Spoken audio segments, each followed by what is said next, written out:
Yo, what's up mga kalapatids? Bali, second lap na natin sa Pinamalayan. Sa Calapan, Mindoro, nasa 280 kilometers. Tapos first lap sa Old Bird category yung ating isa. So, abangan tayo ngayon sa may Bungabong, Mindoro. 207 yung air distance natin. So, meron nag-clock mga tagaklan. Time check 8:38. Hindi pa lumalapag yung pinal-offline natin.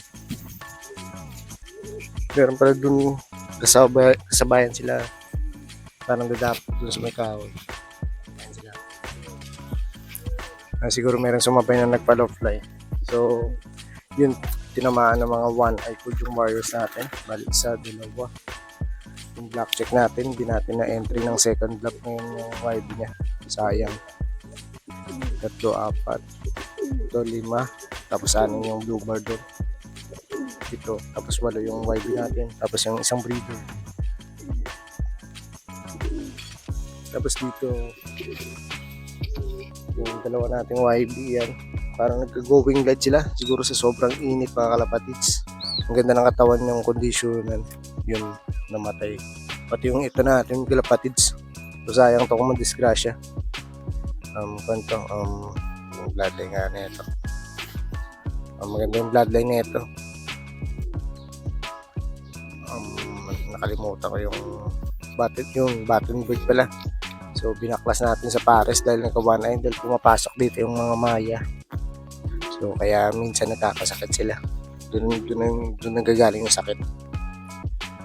So ayan yung pinalo fly natin. Pag dumapo, papasukin natin kaagad. So ayan, dito muna tayo dun. Sobrang init yung aso natin. At nagkape muna tayo mga kalapatids. Yan, pasukin na natin pag dumapo na sila. Dahil baka dumating maya-maya. Yung bungabong natin nasa 200 plus lang. Tapos yung isa, Calapan, nasa 280. So medyo malayo na yan mga kalapatids. Tawid dagat. So ito yung ginagamit natin mga kalapatids. Pangsalubong natin para mabilis makarecover. So ito yung B-vitamins, amino acid, dextrose, monohydrate, minerals, may probiotics na kasama. Tapos ito yung gawa natin, probiotics.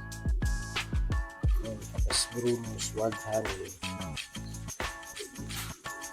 So February pa mag-spread next year.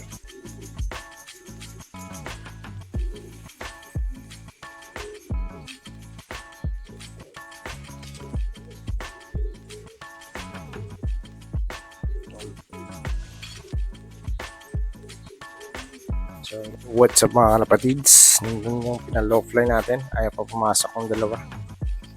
Baliktad yung microphone na. Yun, ayaw pa pumasok ng dalawa. Tutuka-tuka. So, madami na nag-lock-naklan. Pero sa kapis, wala pa. So, estimated na sa 1-1 yung speed na lang natin ito. Yan. Medyo malapit kasi sa kanila yung distance ay nasa 100 plus. Dito sa atin nasa 207 yung air distance natin. So malaki yung tinawid mula yung last training nasa 109, tapos ngayon 207, nasa 28 kilometers yung tinawid. Tignan natin makakatawid yung isang old bird natin, tapos dalawang training. Ang young bird natin hindi natin nakarga dahil pikit na talaga yung mata. So knockout na. Pero pag naka-recover ngayong linggo, so ililipad din natin doon. So yan, zero visibility. Yung dalawang hen pasaway. Silang dalawa na lang ayaw pumasok. So hintay na lang tayo ng kung meron dumating. Yung sa ARPA natin, sa Calapan, Mindoro, medyo malayo pa yun. Nasa 281 kilometers tayo doon. Siguro mga arrival nun, mga 11 to hanggang Makat siguro. Ilagay natin ulit yan yung forecast ng sa Mindoro natin. Tapos yun, abang-abang na lang tayo. Hindi ako dun makapesto dahil sobrang init talaga doon. Dahil pinutol na yung mga saging. Yan, kaya medyo mainit talaga. Kaya nilagyan ko nga ng Puno ng saging yung bubong. Yan, isang araw lang tuyo na. Kaya isa din yan sa cause na nagkaka-one eye cold yung mga ibon natin, pati yung mga mayang yan. Yan, sila yung umiinom minsan doon sa tubigan. Pero ililipat din natin yan. Tumatay tayo. Hindi natin lalagay dyan. So, ayun. Abang-abang na lang tayo mga kalapatids kung sino dumating sa kanila. Meron na nag-clock na taga-Kapis, sa Pian at isang Panitan at isang Ibisan. Tatlong bayan. Sa Kapis yung nag-clock ngayon. So, abang-abang na lang tayo. Ating old bird. Kumakatagos ba? 207. Meron pa lang isang rowa, si Boss Kenji. Yung nag-champion sa PHA. Yung nag-solo clacker yung sa PHA. Yung Smash. So, solo million yung kinawin yun. So, hintayin na lang tayo mga kalapatids. Kung meron bang dadating. Oh, may dadating pa ba? Yo, what's up mga kalapatids? Time check tayo. 11:22, madami na nag-clock. Yung atin wala pa. Sa bye-bye. Isa yung in-entry natin, old bird, open bird. Wala pa. Tapos dalawa yung training natin. So bali tatlo yung pinadala natin doon. So wala pa. Tapos yung ARPA natin, madami na din nag-clock. Wala pa rin yung ibon natin. So ayun. Hintayin lang tayo yung bye-bye natin. Yung cut-off natin is nasa 125 bata o 126 parang dyan. Tapos yung ARPA natin 3 PM pa naman, 3:26 mga ganyan. So hindi tayo dumapesto dahil sobrang init talaga. So hintayin na lang tayo talaga pag ma-cut off. At kung may dumating man, tayo muna tayo mga kapatids dahil nakakagutom.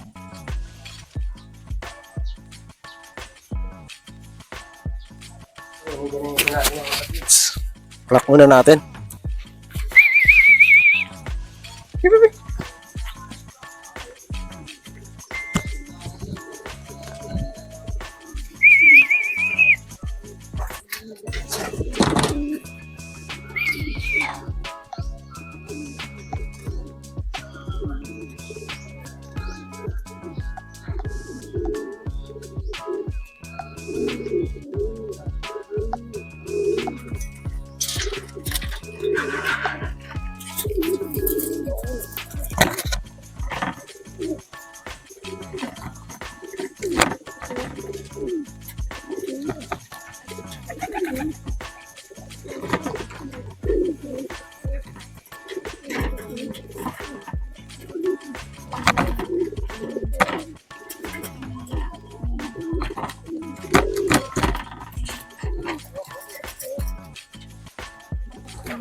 Lock muna dito.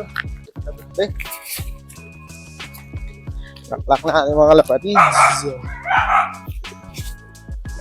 Fresh from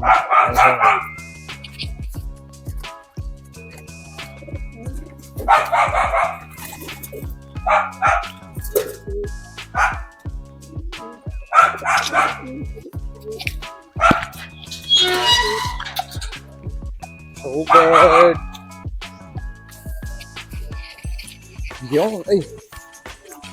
Yo, what's up mga kalapatids? Fresh from when the first time nakakalapan tayo mga kalapatids. Hindi pa. So ayan na natin yung bye-bye natin dyan mga kalapatids. Yo. So ayan, time check tayo. 11:53. So kainin natin yung fresh from Kalapan girl natin. Bali yung kanalang bye-bye yung hinihintay natin. Makauwi ba?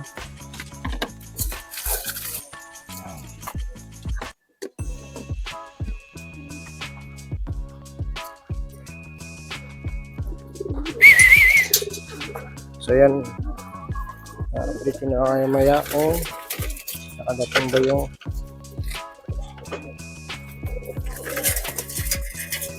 sa bunga-bunga natin. Pakinggan muna natin.